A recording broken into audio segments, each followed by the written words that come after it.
So I wanted to create this quick video. If you haven't already heard, the American Diabetes Association finally acknowledges that the low-carb diet is beneficial for type 2 diabetes. So this is great.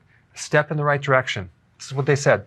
Reducing overall carbohydrate intake for individuals with diabetes has demonstrated the most evidence for improving glycemia. This is blood sugars.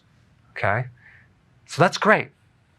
A little problem in that they didn't define what a low-carb diet means. Okay, so it kind of alluded to the fact that it's, from other things that they said, it was like 40% carbohydrates, which is still way too high, okay? Because their previous recommendations were something like 45 to 65%.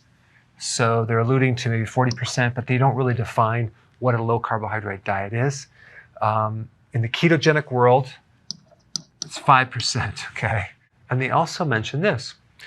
The most important factor in weight loss is not a specific diet, okay? Well, yes, it is a very specific diet, but the ability to stick to it, okay? Many people find low-carb diets easier to stick to.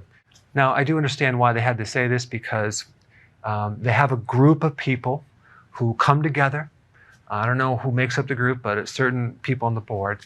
And they had to find one point that everyone agrees on, and it's definitely not going to be a specific diet because there's too many different viewpoints. But they did at least acknowledge the ability to stick to it. And you can read through the lines, because this is going to be keto, low carb, and intermittent fasting. So even though they didn't mention keto, keto is low carb, and that's fine too. So for those of you that have been waiting this whole time, waiting for the American Diabetes Association to finally tell you it's okay to do a low-carb diet, I put a link down below so you can get started immediately. Thanks for watching. Hey, if you're liking this content, please subscribe now, and I will actually keep you updated on future videos.